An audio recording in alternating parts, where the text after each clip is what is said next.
Gata Negra presenta. Las heridas pueden ser físicas o mentales, pero el crimen deja cicatrices en todo lo que toca. Aunque los factores que lo generan son complejos, este crece cada día como un cáncer que consume a nuestra sociedad. Esto obliga a los agentes de la ley a auxiliarse de métodos científicos modernos, como la psicología y la criminalística. La guerra parece no tener final, pero una cosa es cierta: puedes correr, pero no esconder. Esto es Testigos del Crimen, con Guadalupe Gutiérrez y Roberto Coria.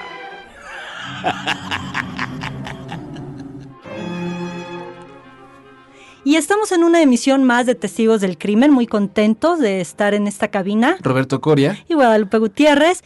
Y Guadalupe, yo creo que en la emisión pasada no comentamos en tu bienvenida de regreso, ¿cuál fue la razón por la que estuviste ausente de este podcast? Bueno, en primer lugar, pues sí, un rato de descanso, pero sobre todo ir a investigar un poquito acerca de Jack el Destripador, porque curiosamente ha sido nuestro podcast más visitado, ¿no? Uh-huh. Todos afortunadamente tienen comentarios, tienen visitas, pero a más de un siglo Jack sigue siendo todo un enigma, y como todo buen enigma atrae. Así es. Llama la atención. Y era ir a averiguar y descubrir qué tanto más se ha hecho acerca de Jack. Y bueno, ya tendremos un update acerca de todas estas cosas comentadas por Roberto y por mí. Y tal como lo sugieren nuestros amigos Bruno Torres, Guadalupe Sánchez, Salomé, Mirna y Emanuel Sosa, quienes pues nos sugieren que hagamos un nuevo programa sobre Jack el Destripador. Lupita, tú estuviste en Whitechapel, ya tendrás que platicarnos todos los detalles, cómo ha evolucionado la zona, y estos hallazgos que tú hiciste visitando estos lugares que ya son de por sí emblemáticos. Sí, ya les platicaremos para que ustedes estén al tanto y esperando este podcast. Y fíjate, Guadalupe, que lo que escuchamos al inicio de esta transmisión es parte del soundtrack de la película Drácula de 1931, en una nueva versión, en una nueva partitura que realizó Philip Glass y el Kronos Quartet en el año de 1999.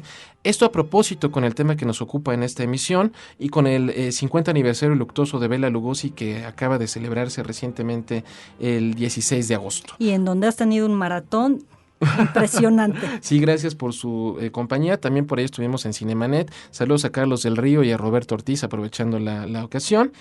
Y pues el tema de hoy, Guadalupe, es precisamente los vampiros, los asesinos hematófagos, pero los vampiros de la vida real.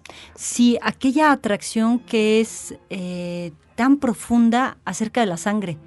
Eso de, digamos, en México tenemos esta frase de, es que la sangre llama, ¿no? La sangre vende. La sangre vende. Ajá. Y lo cual es completamente cierto. Sí, es Un cierto. ejemplo es nuestro podcast. Por supuesto, claro que sí. Y ya hemos comentado mucho acerca de las causas que nos producen fascinación respecto a la sangre.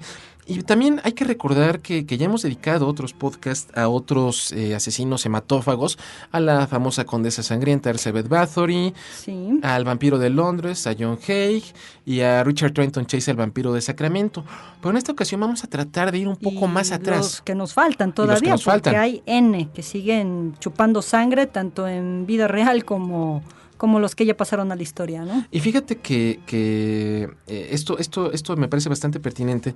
Podemos tratar, tal vez, Guadalupe, de rastrear los orígenes del asesinato serial, tal vez en este tipo de crímenes, que en la Edad Media, en la época previa al razonamiento, al descubrimiento de la psique humana, al psicoanálisis, a todo este estudio profundo de la mente, crímenes que en otras épocas se atribuían a seres sobrenaturales. Sí, bueno, si nos vamos, por ejemplo, a la Europa medieval, Ajá. Tenemos muchas leyendas acerca, obviamente, de las brujas. Sí. Tenemos muchas leyendas acerca de los duendes, de los trolls, Uh-huh.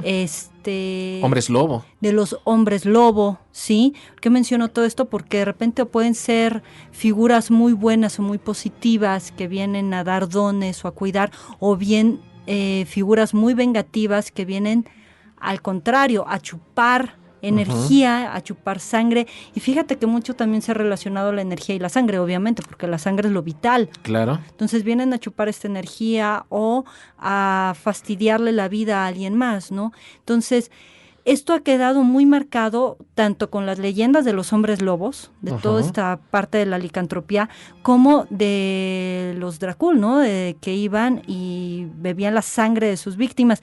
Además, no solamente como leyendas. Vámonos un poco más atrás, acerca de historia de los vikingos. Ellos acostumbraban brindar en los cráneos de las víctimas, o sea, en los cráneos de los derrotados, y en parte se bebían la sangre, bueno, toda aquella que se pudiera, o la chupaban de directo de los huesos, etcétera, de los caídos, a los que habían matado, a los que habían conquistado, etcétera. Y tenían en forma, si quieres, muy simpática su vajilla acerca de cráneos, ¿no? Y en esta voy a brindar por esto y en este otro voy a brindar por lo otro. Una celebración bastante grotesca. Sí, pero bastante real, ¿no? Completamente. Fíjate que comencemos diciendo, ¿qué es un vampiro? Nosotros, ya lo hemos comentado en ocasiones anteriores, digamos que todos a base de la cultura cinematográfica, de la cultura televisiva, de la literatura, tenemos idea de qué es un vampiro. El vampiro es aquel ser que regresa de la tumba para alimentarse con la sangre de las personas que le rodearon en vida. La palabra vampiro procede de la voz serbia vampira, que significa monstruo bebedor de sangre.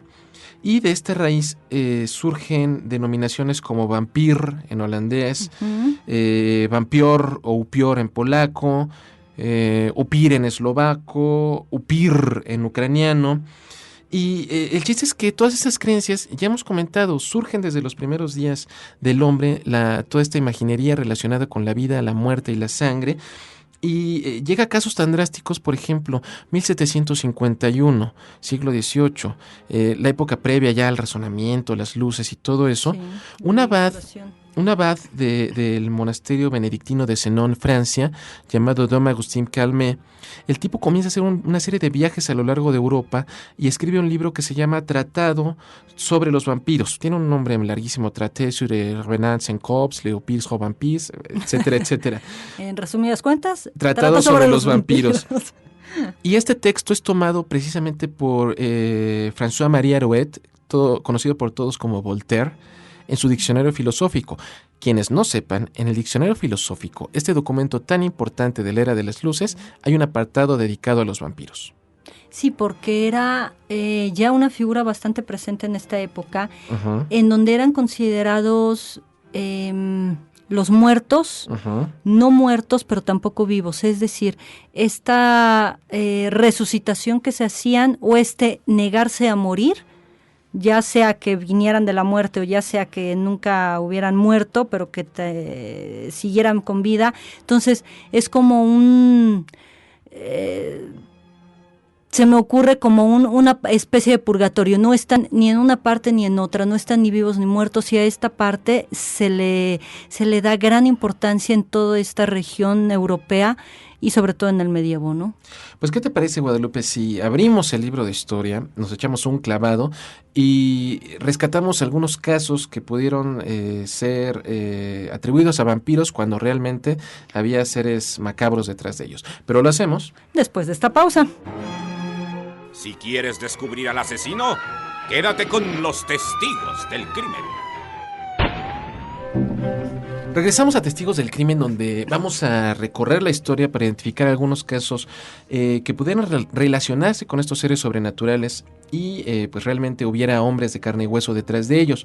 Un caso que a mí me parece interesante mencionar, Guadalupe, ocurre en la Escocia del siglo XV, cuando una serie de cadáveres comienzan a descubrirse en los bosques cercanos a Glasgow.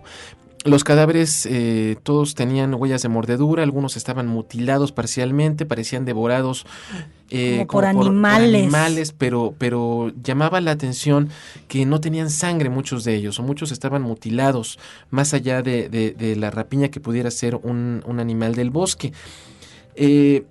El chiste es que llegado el momento, esto sucede más o menos a lo largo de 25 años, la gente evitaba circular por estos bosques en la noche, corrían leyendas de vampiros, de hombres lobo. Exactamente, y son el tipo de situaciones que Ajá. fortalecían este tipo de leyenda urbana Ujú. y en donde pues, se pasaba de boca en boca, ¿no? Y de pueblo generación en pueblo. generación y de pueblo en pueblo. Además, Entonces llega el momento en que una pareja que va viajando a caballo, porque iban a una fiesta al pueblo vecino, pues van con temor, con recelo, cuando de repente entre los arbustos les sale una cantidad de personas que ellos no sabían de dónde era.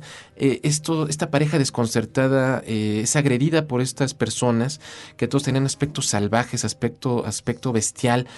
Y estos sujetos atacan a la chica, la matan en el lugar, pero el hombre logra escapar milagrosamente.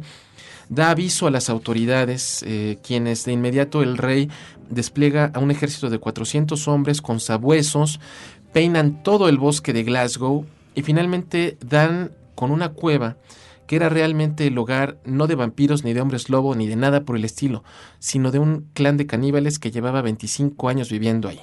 Y era un sujeto llamado Shawnee Bean, Alexander Shawnee Bean, junto con su esposa. Era un par de sujetos sin dinero, pobres, que decidieron hacer su hogar en este sitio y robaban primeramente viajeros para ganar comprar dinero. cosas. Pero se dieron a los cuenta que esto poblados. no les funcionaba, o sea, en el bosque, en medio de la nada, ¿de qué les servía el dinero? Entonces comenzaron a matar a las personas para canibalizarlas, para beber su sangre, para canibalizarlas. Sí, tal cual iban de cacería, que los trataban como animales, ¿no? Y a lo O sea, largo de 25 años tuvieron familia entre ellos, de tal suerte que tenía un clan de mamá, papá y 40 hijos y nietos que asesinaron a cientos de personas en todo este tiempo. bueno, las asesinaron y además se las comieron. Exacto. E hicieron todo un culto de esto. Ujú. Y una de las cosas que dicen, ya que lo atraparon precisamente, Ujú. una de las cosas que dice antes de morir Shawnee Bean es que la carne humana sabía mejor que cualquier otro animal. Algo realmente escalofriante, ¿no? Me recuerda la película esta de Las colinas tienen ojos, por ejemplo, ¿no? Este clan de caníbales en medio de la nada que están esperando para acechar y para asesinar y para cometer todo tipo de atrocidades con sus víctimas, ¿no? Sí, que bueno, aquí se deja abierto, mi querido Roberto, como para hablar después del tótem, ¿no? Sí. Esta parte en donde se comen al padre o a alguien de la tribu para adquirir sus atributos, pero es algo totalmente diferente y ritual, pero que tiene que ver también con una base canibalística. Otro caso interesante, Guadalupe, platícanos, es el de Gil de Rey. Pues sí, es nuestra figura principal precisamente para hablar acerca de vampirismo, ¿no? Ajá. Hemos de recordar que él nació en 1404 y fallece en 1444. Ajá. Él era miembro, fíjate, de la guardia personal de Juana de Arco durante la Guerra de los 100 Años y después fue nombrado eventualmente Gran Mariscal de Francia. O sea, era una figura importante y era una figura principal Ajá. dentro de todo pues los miembros para defender a la patria, ¿no? Ajá. Este hombre, bueno, se retiró a sus tierras al sudeste de su país tras la ejecución de Juana de Arco. Hemos de recordar que fue en 1431. Ajá. Y él se convirtió en un devoto de la alquimia. Recordemos que toda Europa estaba invadida o iban y visitaban a los druidas, a los alquimistas, ¿sí? Toda esta parte mágica combinada con la química, ¿no? Para explorar esotéricos, el ocultismo, etcétera, ¿no? Ajá. Y él se adentra en todo esto y en la magia negra. Entonces, él cree, como muchos de su época, que puede encontrar el secreto de la piedra filosofal en la sangre. Ajá. Muchos lo habían creído que en la combinación de varias cosas iban a encontrar oro o a transformar las piedras en oro. Él no, él lo encuentra y lo deposita en la sangre, ¿no? Lo cual hace que se desencadenen pues brutales asesinatos en donde él, haciendo sus investigaciones, nada loables, Ajá. pues asesina a un sinfín de gente que es entre 200 y 300 niños, en una época como de unos 9 años de terror, Ajá. en donde pues los padres ya estaban, sobre todo las mamás, asustados de que sus hijos desaparecieran. ¿Por qué? Porque bueno, a la sangre de los menores se le porfería una cantidad de digamos que de buenas intenciones, además de buena magia, estaba pura la sangre, Sí, por digamos toda la así. inocencia que supone la infancia, ¿no? Exacto, entonces toma esta sangre, más bien no la retoma, la toma esta sangre y trata de experimentar con ella, nada más que él, bueno, lo empieza a desviar y empieza a sodomizar a sus víctimas, Ajá. empieza a tener relaciones necrofílicas precisamente con los cadáveres y muchas veces pues llega a beber su sangre como una especie de introducir toda esta parte natural, inocente, energética, en fin, para sí mismo. Lo que genera más bien es un terror espantoso y es un asesino serial, Claro. porque si estamos hablando de 200 a 300 víctimas, que bueno, no tienen una razón de ser, ¿no? Y bueno, él es bastante, digamos que bastante melómano, y él acompaña sus acciones con un canto de coro de niños dispuesto a su servicio, ¿no? Entonces podemos empezar a ver todo este horror y toda esta tergiversación mental que tenía esta persona, en donde a la sangre se le da un gran culto, pero sin embargo es totalmente inútil, no hay Claro. más. Este sujeto, eventualmente, bueno, aunque es un miembro de la nobleza y de que goza de muchos privilegios, eventualmente es descubierto, confiesa sus crímenes, confiesa la culpabilidad de sus sirvientes y es juzgado por brujería, por satanismo, por alquimia, ante el tribunal instalado por el obispo de Nantes. Es sentenciado a muerte. Sí, en donde en 1440, el 24 de octubre, en la plaza frente al castillo de Buffet, bueno, pues fue ahorcado y después arrojado a la hoguera. Y pues yo creo que con esto intentaron proveerle la redención divina. Sí, porque hemos de recordar que una de las ideas, creencias y de los cultos hacia el fuego es que el fuego renueva, Ajá. ¿no? Hemos de recordar el fuego nuevo, que es de renovación. Entonces, aunque haya matado 800, lo cual lo veo un poco difícil, ya casi quedaba redimido. Pues, ¿qué te parece si continuamos con este viaje por la historia, Guadalupe, descubriendo crímenes vampíricos, y lo hacemos Después de esta pausa. Continúa descubriendo pistas con los testigos del crimen. Regresamos a Testigos del Crimen, donde estamos platicando un poco acerca de criminales vampíricos a lo largo de la historia. Y Guadalupe, este caso de Gilderay que nos acabas de platicar me recuerda mucho al de la condesa sangrienta, la condesa Bathory. Sí, que se bañaba en sangre de doncella para permanecer joven, ¿no? Y que estaba también obsesionada, como muchos soberanos de estas latitudes y de esta época, sobre la alquimia, sobre la vida, y pues sobre la magia, todo esto, ¿no? Pero indiscutiblemente la figura que más se relaciona con el vampiro, y esto también es gracias a la imaginación del escritor irlandés Bram Stoker, es precisamente la de Vlad Drácula. Sí. Drácula nació en algún momento del año de 1431. Su padre, Vlad Drácula, adquiere este nombre cuando en ese mismo año recibe la Orden del Dragón del Santo Emperador Romano Segismundo de Luxemburgo y lo nombra defensor de las fronteras de Transilvania. Drácula, hijo, digamos, Vlad Jr., en ese momento no era conocido como Drácula, sino como Vlad Drácula. Posteriormente, cuando su padre recibe esta orden nobiliaria, se le agrega la partícula A, que sería hijo de Drácula, así como Sí. Johnson es hijo de John, etimológicamente hablando. Lo Sí. curioso es que ese sufijo, ulea, lo aplican también aunado al Drácula para denominar al dragón, al diablo, al maligno. Entonces, pues esto va a reforzar mucho de las costumbres que el joven Vlad va a adquirir cuando es prisionero de los turcos en su juventud.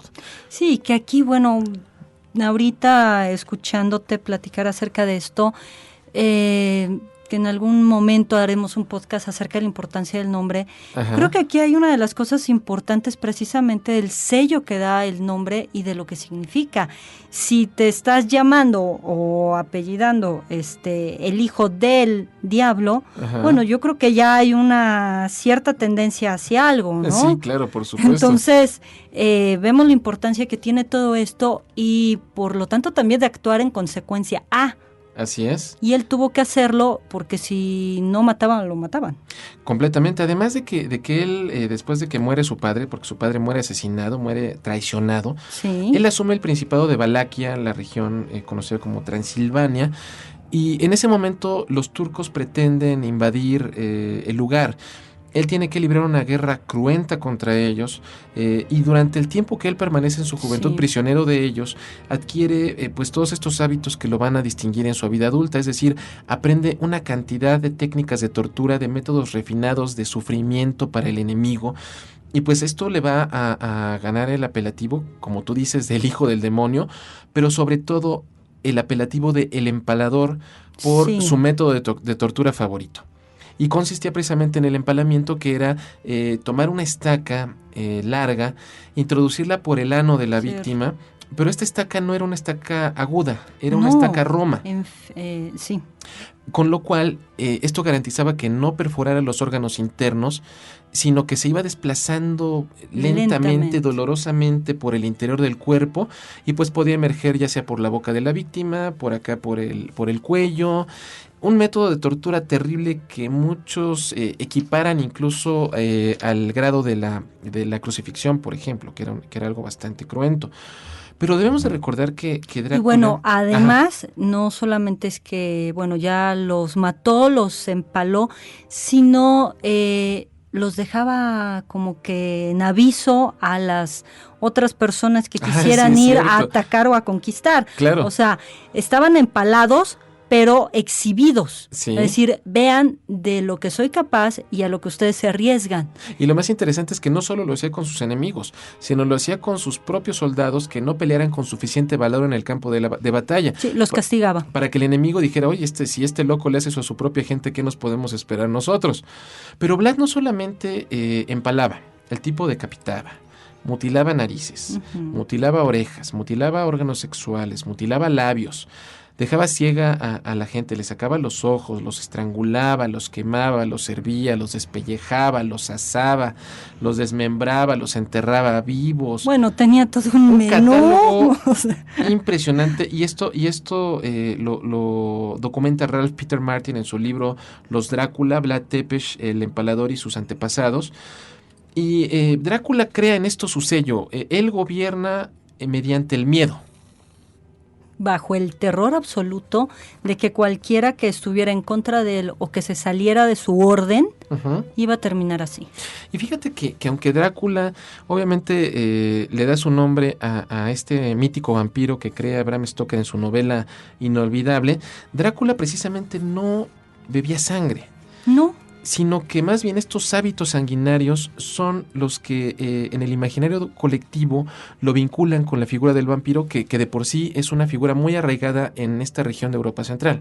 Sí, porque, bueno, al ver tanta sangre, recorrer los caminos, todo el chorreadero alrededor de su castillo, en el mismo castillo, en los caminos, etcétera, obviamente la gente lo que lo asocia...